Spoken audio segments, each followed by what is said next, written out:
ക്ഷേമ പെൻഷൻ 2500 രൂപയായി വർദ്ധിപ്പിക്കണമെന്നാണ് LDF നിലപാടെന്ന് M Swaraj. ക്ഷേമ പെൻഷൻ കൈക്കൂലി എന്ന് പറയുന്നവർ വാങ്ങുന്നവരുടെ അഭിമാനത്തെ ചോദ്യം ചെയ്യുന്നുവെന്നും UDFന്റെ കാലത്ത് മുടങ്ങിപ്പോയ പെൻഷൻ പുനഃസ്ഥാപിച്ചത് LDF സർക്കാരാണെന്നും എം സ്വരാജ് പറഞ്ഞു.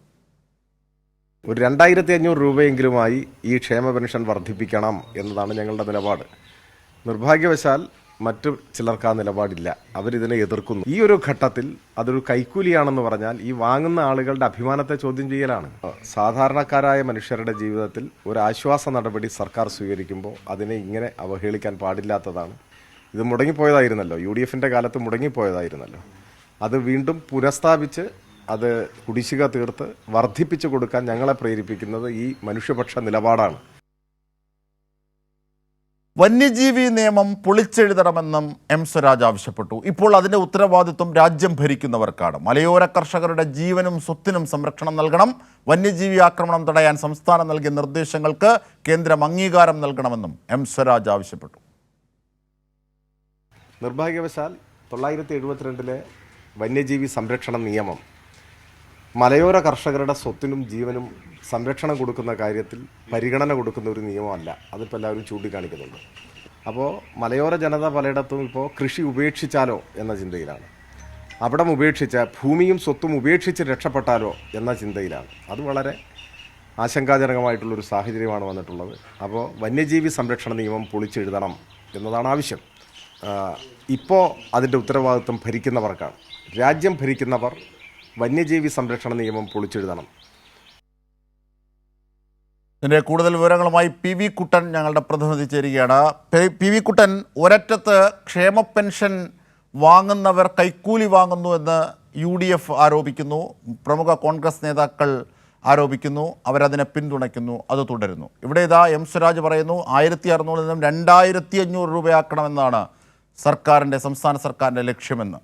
എന്തൊക്കെയാണെന്ന് സ്വരാജ് പറഞ്ഞത്? ആദ്യം അജിത് സാറ് 2016 LDF സർക്കാർ ആദ്യമായി പിണറായി സർക്കാർ അധികാരത്തിൽ വരുന്ന ഘട്ടത്തിൽ 600 രൂപയായിരുന്നു UDF സർക്കാർ ഇവിടെ പെൻഷൻ ഉണ്ടായത്. അത് തന്നെ മാസങ്ങളോളം 18 മാസത്തോളം കുടിശ്ശികയായിരുന്നു. ആദ്യം അതായത് LDF സർക്കാർ അധികാരത്തിൽ വന്ന് ആദ്യം എടുത്ത തീരുമാനം, മന്ത്രിസഭാ യോഗം എടുത്ത ആദ്യ തീരുമാനം എന്നുള്ളത് തന്നെ ഈ പറയുന്ന പെൻഷൻ കുടിശ്ശിക തീർത്തു നൽകുക എന്നുള്ളതാണ്.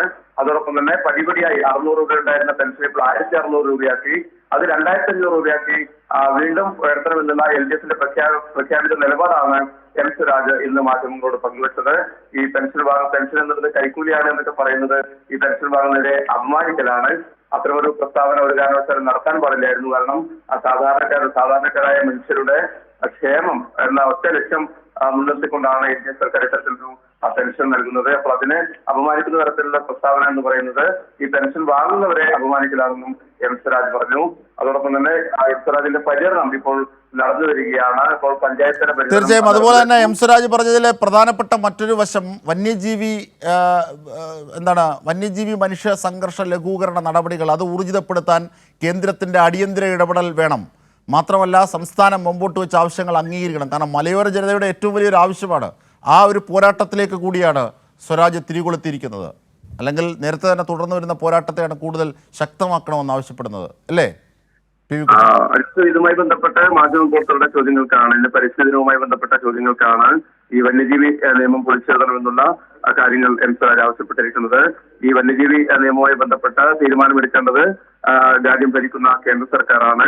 മലയോര കർഷകരുടെ ജീവൻ സ്വത്തിനും സംരക്ഷണം നൽകാൻ കേന്ദ്രം തയ്യാറാകണമെന്നും എം സ്വരാജ് ആവശ്യപ്പെട്ടിട്ടുണ്ട്. അതോടൊപ്പം തന്നെ ഇതുമായി ബന്ധപ്പെട്ട സംസ്ഥാനം ചില നിർദ്ദേശങ്ങൾ കേന്ദ്രത്തിന് നൽകിയിരുന്നു. അതായത് വന്യജീവി ആക്രമണം തടയുന്നതുമായി ബന്ധപ്പെട്ട് സംസ്ഥാനം ചില നിർദ്ദേശങ്ങൾ നൽകിയിരുന്നു. ആ നിർദ്ദേശങ്ങൾക്ക് കേന്ദ്രം അംഗീകാരം നൽകണമെന്നും എം സ്വരാജ് ആവശ്യപ്പെട്ടു. തീർച്ചയായും PV കുട്ടനാണ് സമഗ്രമായ വിവരങ്ങൾ നൽകിയത്.